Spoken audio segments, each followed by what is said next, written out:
All right, joining us tonight is Bay Area Congresswoman Barbara Lee to talk more about the signing of the Juneteenth National Independence Day Act. Congresswoman Lee, great to have you on tonight. We always appreciate your time.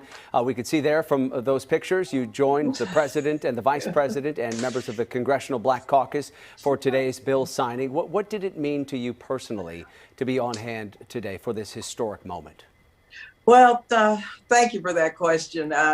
As someone who was born in El Paso, Texas, whose grandfather was born in 1875 in Galveston, Texas, and my great-grandmother, Fannie Wilson, was born as an enslaved child in somewhere right outside of Galveston, Texas.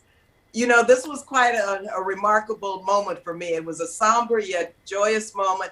But it also reminded me of how much work we still must do. But it was very personal, I have to say to me, because being from Texas, we've always celebrated Juneteenth as our Freedom Day, our Emancipation Day.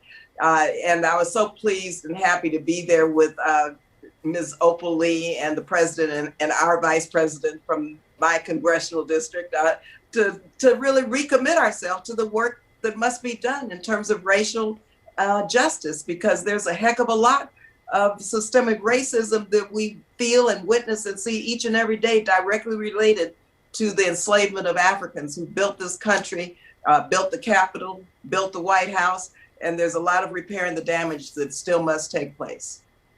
And Congresswoman Lee, you mentioned how Juneteenth is so very personal to you. Your grandfather born into slavery in Galveston, where all of this was beginning. I'm wondering, how do you feel making this an official holiday will change the celebrations for you, for your family, and other Americans?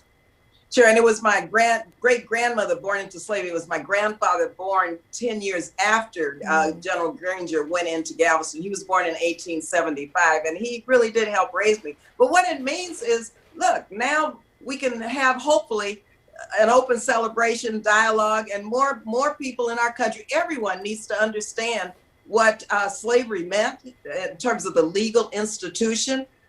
People need to know on Juneteenth what that means in terms of enslaved Africans 2 years later after the Emancipation Proclamation was signed, and how resilient we are and how we have moved forward and fought for justice. And I think this is a truth-telling moment. It's a moment where we have to make sure that everyone's history is included in this great country's mosaic. And African-American history has been in many ways swept under the rug. Finally, I'll just say my bill, H.R. 19, establishes a Truth, Racial Healing, and Transformation Commission. I think this is a moment we have to tell the truth. I think Juneteenth allows us to come together to celebrate and tell the truth about the historical connections between enslaved Africans and systemic racism that we're still dealing with today. Sure.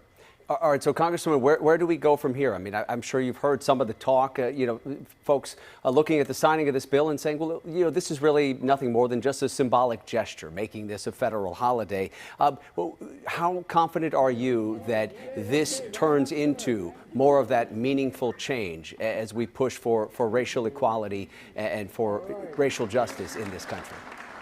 I'm confident that this is a starting point to really talk about moving forward and repairing the damage. We have a bill here, H.R. 40, that Congressman Conyers put forth 38 years ago, that now Congresswoman Jackson Lee and myself as a co-sponsor are working on.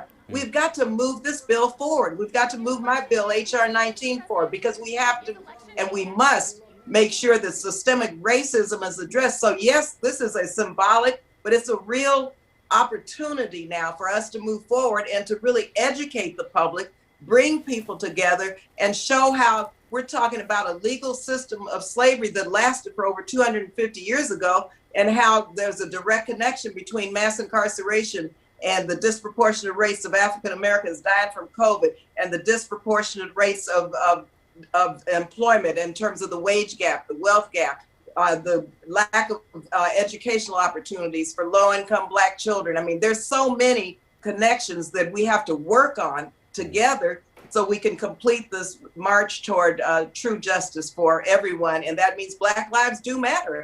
And I think this is a day reflect on that and the work we must do moving forward. Yeah, an important milestone, a lot more work to be done. We have to leave the important conversation right there. We always appreciate your time. East Bay Congresswoman Barbara Lee, thank you. Thank you. Nice being with you. Yeah, take care.